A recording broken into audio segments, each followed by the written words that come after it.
they weren't wrong. They weren't inaccurate. I think it was the framing of it that caused a really deep offense to a whole section of society that is struggling. A year on now since the documentary, since your article, do you think much has changed? We're not at all dealing with an overdiagnosis problem. We're dealing with decades of underdiagnosis and underfunding. The situation is dire, y'all. Today, we have the absolute pleasure of talking to Lucy Robinson. Lucy is going to talk to us a little bit today about her experiences. She's a Guardian editor and wrote the article on BBC's Panorama documentary on private ADHD clinics in the UK. Lucy is an award-winning reporter, commissioning editor and podcast host with extensive experience in national newsrooms. She currently works in-house at The Guardian and BBC News and was formerly an opinion editor at HuffPost UK. Welcome, Lucy. Thank you. Thank you so much for having me. Yeah, it's so great to have you here. And what a lovely introduction. Thank you. I found it on LinkedIn. You wrote it. Before we talk about the article you wrote on the Panorama documentary, it would be great to learn a little bit more about you. So what can you tell us about your ADHD story? Well, I was diagnosed as an adult. I would say I was diagnosed really at a sort of crisis point in my life where I had a new baby. I was really struggling to get to grips with motherhood. And I just couldn't understand why things weren't clicking for me the way that they were for other mums around me. I couldn't get my changing bag organized. I couldn't figure out the nap schedule. I just couldn't, and it was getting to 3 months in, 6 months in, and I could see everyone else settling in and something just felt not right to me. And I went to the GP. We discussed maybe it's postpartum depression, but that sort of didn't really fit with me either. The way I described it was like I'd been plugged into an electric socket or something. I was just feeling frazzled all the time, overstimulated. And I started I'm not exactly sure how I came across ADHD. I think probably social media knew before I did. And I started getting targeted. Exactly, the algorithm knew. Started getting targeted with articles and things. And I realized this sounded like something that I was struggling with. And when I came to be diagnosed, I realized actually this is something I've been struggling with since childhood. And at various points of my life, when there have been bigger stresses, like having a baby, for example, or looking back to when I was graduating from university, my ADHD has become completely unmanageable and has kind of spilled over. So I think, there have been periods of my life where I've coped better with it than others, and other periods where I really needed support. And I think having my daughter really pushed me to get that diagnosis. I needed some answers. Yeah. No, I can understand that. I have a 6-month-old right now. Oh, wow. So, yeah. Congrats. Thank you. Yeah. I relate to the changing bag for sure. Honestly, I feel like every mother who's going to be listening to this is probably going to be screaming in their chair like, oh my gosh, me too. And then also adding examples. So if you're listening, you can sort of add them to the Instagram. Come join the conversation and tell us what you struggled with in motherhood. Yeah, I think it's a really common experience. Exactly. Yeah. As somebody who wasn't diagnosed until their child was a little bit older, I just thought I was kind of crazy. And I was like, oh my gosh, I'm turning to my mother. Like she was crazy. And I'm meanwhile the whole time, the ADHD sleeper agent. Yeah. It just comes out in a feeling of failure, right? You just constantly internalizing this feeling that you just can't function. You're just not a functioning human and that you're a bad mom. And what a relief to actually realize this isn't you. This is something you're struggling with. And an entire subculture. Exactly. There are tools that you can build a life to make things easier. So being diagnosed was a real sort of watershed moment for me, just to take some of that blame kind of off my shoulders. Yeah. And good on you for doing that. I know it's really hard. I think it can be very hard, especially, with a young kid, the sleep deprivation and everything. It can be really easy to just kind of get lost in that sense of it's just me. And, we do have that kind of watershed moment where we're just like, okay, that's one thing too many. Yeah. Like I can't do another thing. Well, I think this is where the conversation around ADHD in women and girls is really important, because as society, I think women are probably harder on themselves when they present with some of these symptoms and think, actually, this is just me. This couldn't possibly be kind of a neurodevelopmental thing. This is just, I'm bad, or I'm not good at this. But also, I think as a society, we're very used to sort of dismissing the struggles that the new mums have. You know, I heard from so many people when my daughter arrived, you know, this is normal. This is all part of it. Or this is just the baby blues, or, you know, everyone struggles like this. But that's not really true. I have a bag. It's supposed to be packed. It's not. There's got to be something going on. Yeah. Yeah. So I guess how did you, if we sort of take a few steps back then, you were a news reporter, I imagine, before that. So how did you get into that space as well? When I graduated from university, I had no idea what I wanted to do. And I sort of jumped around a lot of different jobs. It's pretty classic examples of ADHD in my earlier life. Had lots of different jobs. Couldn't find anything that really spoke to me. I really felt that I needed to have meaning in my work, and I couldn't find any motivation in what I was doing.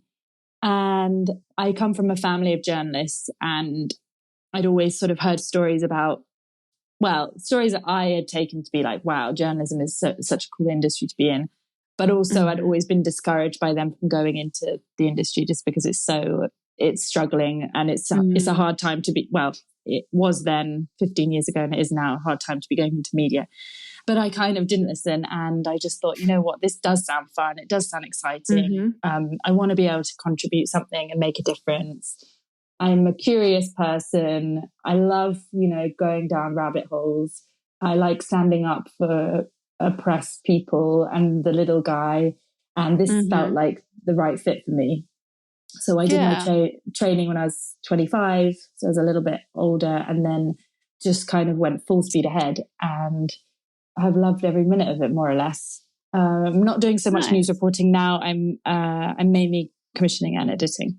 Yeah. Can you explain what commissioning and I know what editing is, but can you explain what commissioning is? Because this will become relevant later on. Yeah. So, I mean, with this article that we're going to talk about a bit later in the podcast, for example, commissioning would be the idea of actually we want someone to write this article, and this is the person that we think would be good, and this is the rough outline of what we think that they should say. These are the important points that need to be brought in. This is kind of the discussion. And then it extends all the way to having that relationship with the writer, going through the process with them. So it's kind of the first stage of the editing process in a way, but it's kind of the idea, the conception phase. Right. Okay. Very, very cool. And very, very fun if you have ADHD, I can imagine. Super fun. Exactly. So it's kind of the perfect job. You can see. Yeah. Stimulating. It's different. Always interesting. Always something new. Yeah. I think it would be safe to say that the quick turnaround time of the pieces probably helps. Like with the ADHD brain, that's something that we know for sure. Definitely. Deadline, the pressure and like the high sense of urgency. Yeah. You learn more. You know, yeah. Actually, so maybe let's get into it, because I feel like that perfectly describes this article. Yeah. So let's talk a little bit about the Panorama documentary.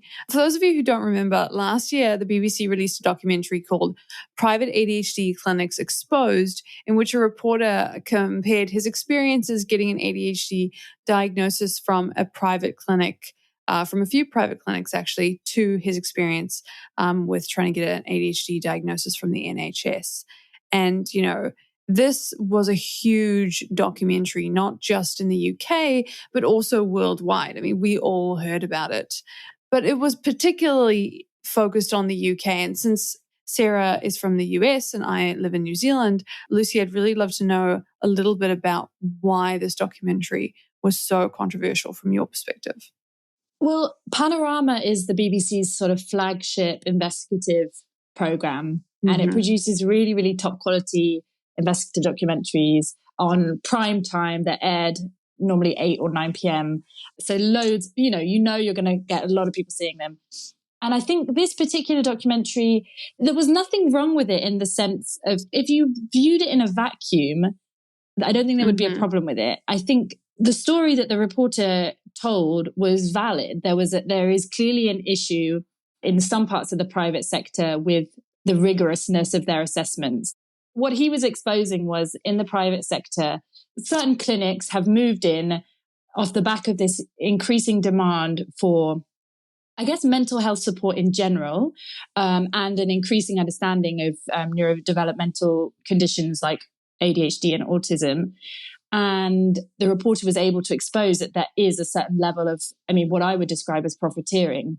There isn't the rigor that you would expect in the assessment process in some of these clinics.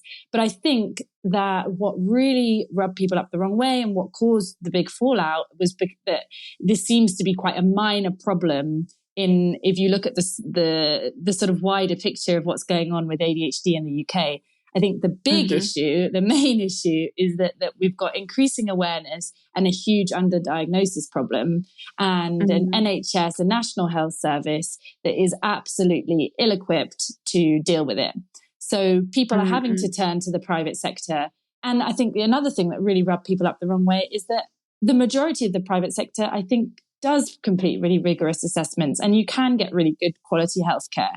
So I think there are a few elements to this documentary that, they weren't wrong, they weren't inaccurate, but I think it was the framing of it that actually caused a really deep offense to a whole section of society that is struggling, that's just really struggling to access the care and the support that they desperately need, and they feel that they need to be able to live, good lives. So whatever you think about the documentary, I think you can sympathize with that. And you can see that it's a highly, highly emotive subject. And people take any kind of suggestion. When you look at the stigma around ADHD that exists to this day, people take any kind of suggestion that ADHD is being overdiagnosed or, is being exaggerated. They take it super personally. And I think that is completely understandable when you think about how hard it was to get diagnosed in the first place. Exactly. How hard it was to get diagnosed in the first place. The number of people who probably dismissed them as, as naughty or lazy or troublemakers or whatever, or ditzy or whatever that might be. We know that ADHD can feel overwhelming and frustrating, and that's on a good day. And we don't want anyone to have to navigate that alone. That's why we created the ADHD Academy, where adults with ADHD can meet, join, share stories, and support each other in a judgment-free way. If you want to connect with others who truly understand you and learn research-based strategies to help you feel more in control and build momentum in your life and work, you found the right place. Together, let's transform your ADHD challenges into strengths. If you'd like to know more, you can click the link below to join us in the ADHD Academy. Hope to see you there. The other thing that comes to mind, particularly with that documentary, was the fact that he got to talk to the NHS, because I think the waiting list to talk to the NHS for ADHD is it 7 years? I think it's quite a long time. It varies by location, but what is the average? I have no idea. I think it's between 5 and 10 years. Somewhere between 5 and 10 years, yeah. So American here. Hi. I'm just going to explain quickly. The NHS is sort of the UK's, well, actually, maybe you can explain it better than me. It's so we have nationalised healthcare in the UK, which means that it is free at the point of use. The idea is that anyone can have access to healthcare without paying, at the point of use. And it's meant to be, the whole principle of it is from cradle to grave.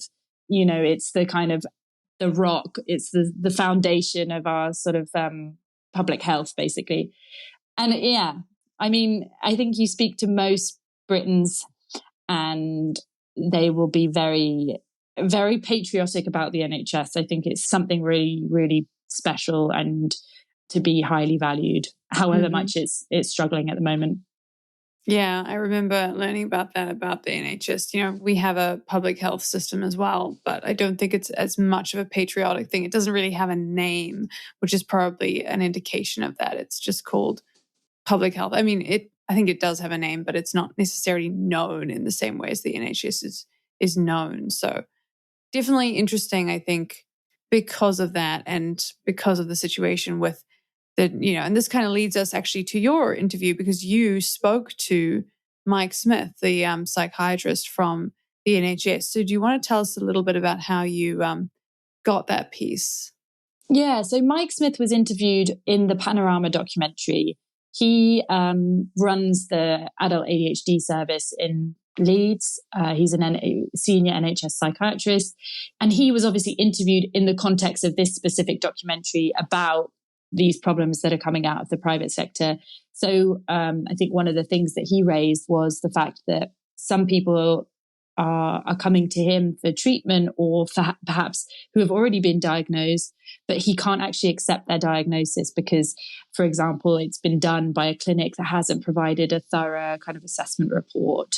It hasn't been done to the standard that he would accept, basically. And so he has to put them through the whole sort of diagnosis kind of experience again, which, must be deeply traumatic for the person going through it, and obviously puts him in a really horrible position as well. He doesn't want to be taking diagnoses away from people, especially if they feel that fits for them. But at the same time, one important issue that he raised, and I think, it's important to remember that these are short documentaries, right? So he can't get every kind of nuance into what he wanted to say. That's what he told me, is that, people presenting to these clinics, they're really expensive, right? You pay out of pocket. Yes. Hugely expensive to pay for a diagnosis, to pay for an assessment. You don't pay for a diagnosis, you pay for an assessment.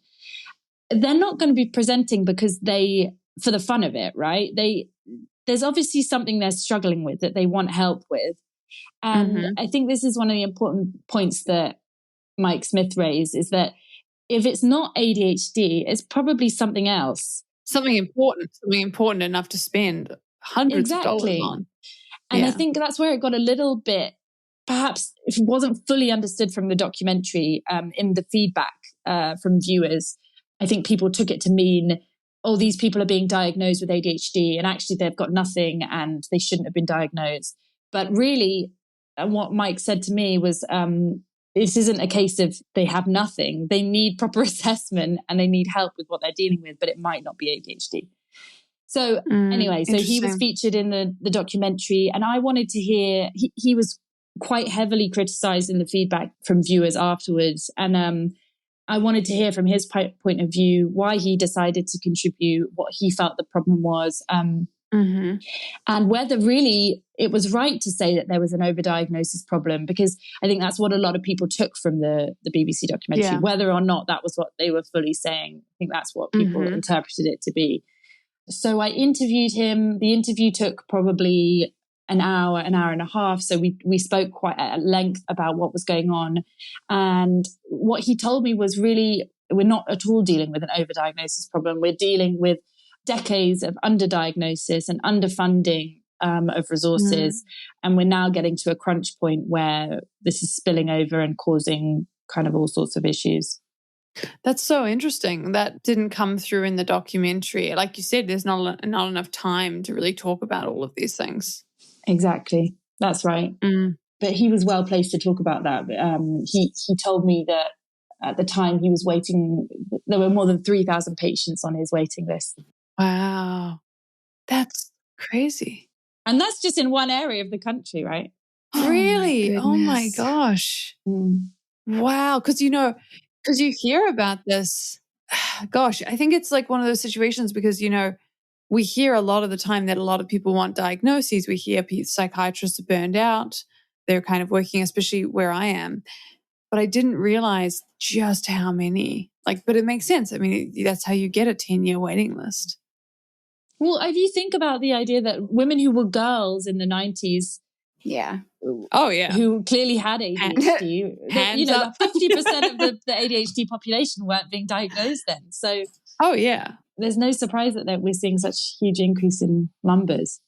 Yeah, I mean, honestly, I had classic ADHD, classic masking ADHD, I think, classic high achiever, but very burnt out. And I know that you said you were diagnosed. A high emotional toll. Yeah, I think all three of us, by the sounds of it, had that kind of presentation. Yeah. I can perform, but there are consequences. Consequences for me.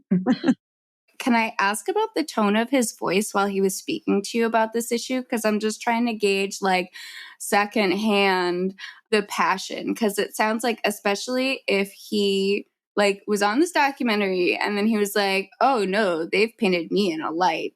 And then he's like, I've got to write a piece. And then he sits down with you, right?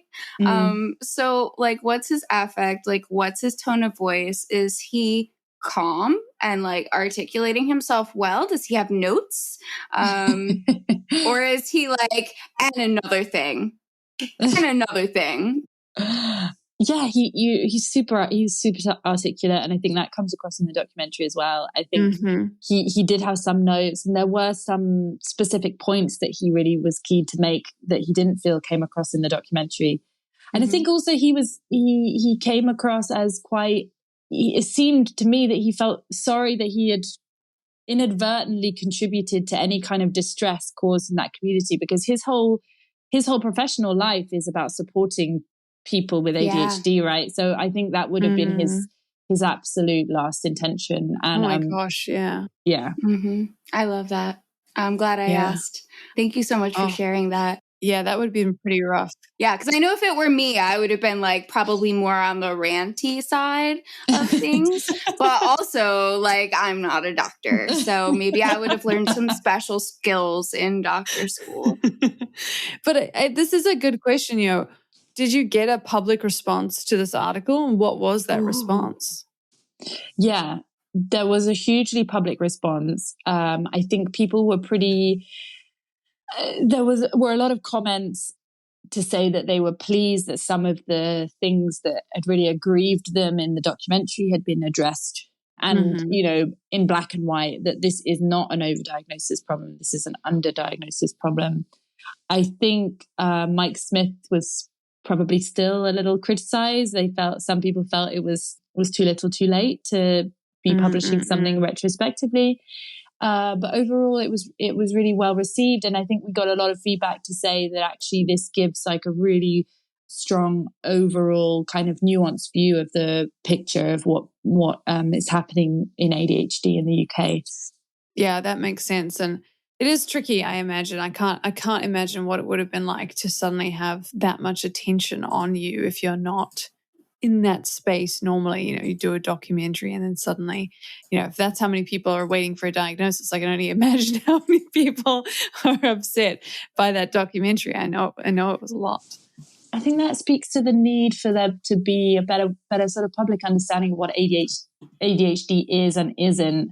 I mean, as much as we've moved on from the idea that this is like an affliction of naughty schoolboys.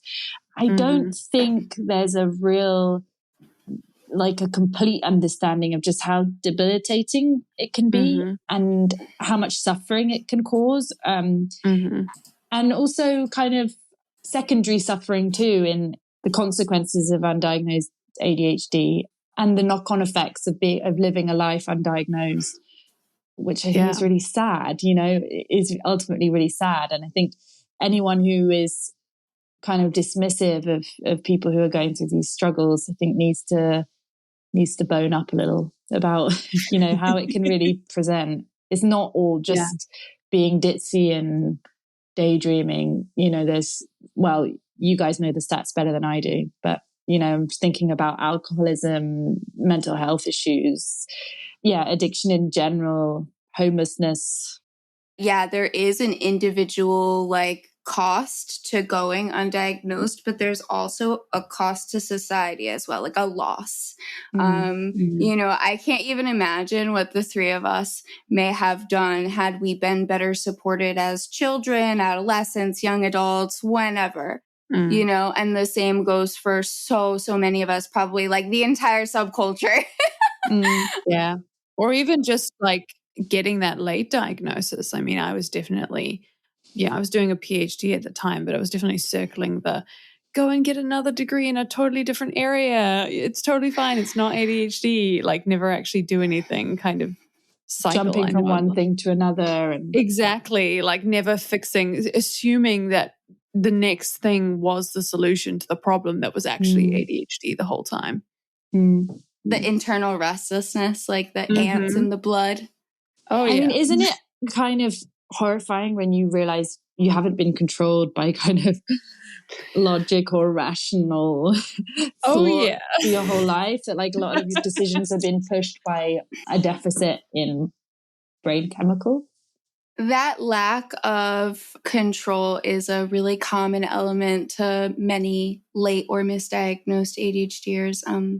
That's something that we read about in the thematic analysis. Yeah. Yeah. I mean, I think that's such a good point. One of the things is, the sense of like, when you don't have a diagnosis, when you don't know you have ADHD, there's a sense of being, at least for me, I don't know if it's the same for you, for both of you. I was looking externally for what was going on. I wasn't necessarily looking inside my brain because I assumed my brain was neurotypical, like everyone else's brain was neurotypical. So the solution, had to be kind of, maybe it was the wrong job, or maybe it was the wrong career, or the wrong this, or, the wrong city. Like there was lots of like just attempts to figure it out when in fact it was my ADHD.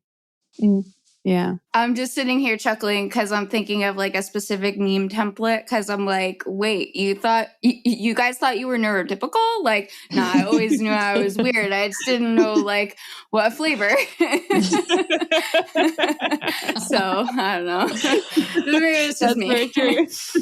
But then like I don't know, I think I became an expert at masking. Yeah. Oh, yeah. All the world's a stage. All the men and women merely players.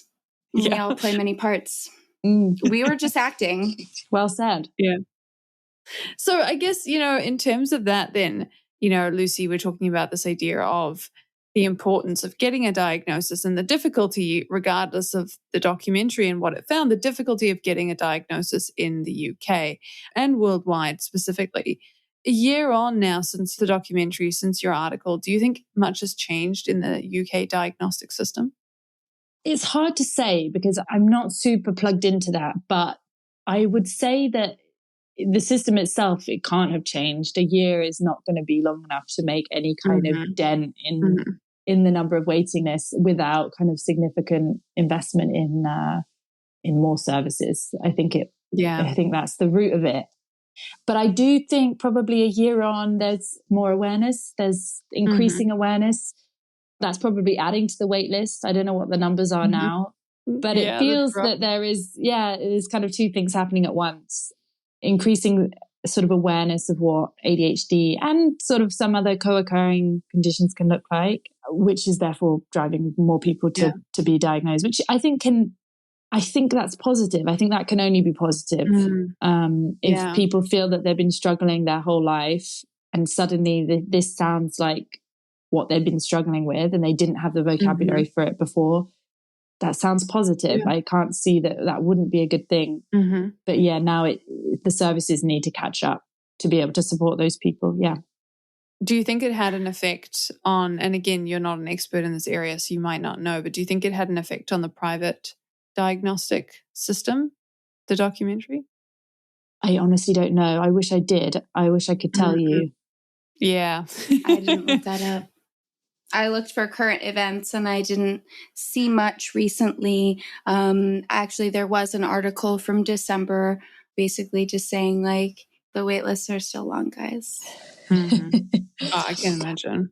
So in fact, one big thing that has changed is that the NHS is planning to launch a major review of ADHD services. So there is going to be kind of dedicated attention to what is happening here. And it said that NHS England said it would be setting up a task force alongside the government to improve care for people living with the condition. So that sounds really positive, but obviously that wouldn't, it's going to take time. It's going to take time. It's going to take time. Yeah. It's a thing for like our kids. It's really exciting though. I'm happy that they've agreed to do it. And I just hope that, it doesn't get like something doesn't happen to it along the way. But just to give a little bit of like scope to like how quickly this whole thing changed. I went to Sky, do you remember that article that we did on ADHD prevalence between countries? Yes. Yeah. Well, I went to the UK section of the results and it says that one study showed that stimulants being prescribed in the UK doubled from 2004 to 2009. Wow. In a 5-year period, the amount of stimulants being prescribed doubled. And that was before the adult ADHD diagnosis was like codified. So the situation is dire, y'all. We've had huge issues with medication shortages in the UK. Yeah, same. Same in the US. I think this is a global Same in Australia, issue, right? Yeah. Wow. Well, what's going on? There's got to be more to this issue that I am not aware of. Like, who is the global holder of the pot? Like, who's got the pie? Yeah, this is out of scope for the chat, but like, for sure, I have been wondering that as well. I have no idea. Do you have any ideas? I think there is a wider issue with supply chain problems, basically across different sectors. So it's not just medicines, but I think global instability, wars, post-pandemic recovery. I think there's like a few but we're still getting toilet paper. Well, I don't know. Maybe toilet paper is easier to produce. Yeah, that's true. Yeah, it's a bit different. Yeah, but I know it is interesting. We should try and get someone on to talk about the medication. Yeah, that would be really interesting. Yeah, definitely. Well, I'm gonna end this chat on a bit of a lighter note because it's always fun. So, just if you could let me know, kind of, I guess, what is your favorite dopamine activity? What is the favorite thing that you do to get a little bit of stimulation, a bit of energy when you need it? We're always looking for tips. Honestly, like I have a sort of toolkit. So music, podcasts, movement. It kind of depends what I sort of feel that I need. A snack. Snacks sometimes are useful. Or even something like, a reset of a hot shower and doing like my skincare routine. I think that can sometimes like set me up nicely to start a new sort of activity. Yeah. It sounds like you're practicing intuitive dopamining. I don't know. I haven't quite got it yet. Well, good. Yeah, I'm glad. That sounds great. You're like listening to your body and you have options like that you've identified ahead of time, which is so helpful for people with ADHD. Super helpful. Super I don't know helpful. if you've ever heard. Yeah. No, it's super great. I wonder where I learned that. Yeah. I'm a big snacker though. I think snacks are helpful. I don't know if that's like super healthy, but I'm a snacker. Yeah, I'm a snacker too. I was, especially after I had my baby, I was very much on the M&Ms in the afternoon train. But definitely the skincare. I actually ended up getting a mask from Lush. They sent me a coffee mask. They know me too well. And I was like, coffee and skincare routine? This is amazing. Yes. Oh, that's just what you need. Yeah. Well, really, really wonderful to have you on the podcast today, Lucy. Thank you so much for talking to us about this interview. It was really, really wonderful to connect with you. And I really, really appreciate you sharing it because I think that it was something that a lot of people read and felt like, okay, it's okay. Because I know I did. I know I watched that documentary and I felt very dysregulated, like, that feeling of like, oh, okay, what's going on? And then I looked for like, what is this guy thinking? Like, what's going on? And I read your article and I remember being like, okay, there is some nuance to this. So I really, really appreciate you getting it written. Thank you so much for having me on. It was really, really fun to talk with you both. Thanks for listening. If you'd like to reach out or connect with us, you can leave us a message at admin@unconventionalorganization.com. You can also find out more about our ADHD coaching organization, read our free articles, or sign up to our online courses at unconventionalorganization.com. That's organization with a Z or an S. They both will get you there. If you'd like to learn more about what we discussed here today, or you want to read the transcript, you can find that at our show notes page at unconventionalorganization.com. If you've enjoyed this podcast and think someone else might find the strategies and stories helpful, the best thing you can do is share episodes using the share button in the podcast player, or leave a 5-star review on Apple or Spotify or your podcast player of choice, letting them know why you've benefited from this podcast. Thanks so much for listening, and we'll see you back in the ADHD Lab next week.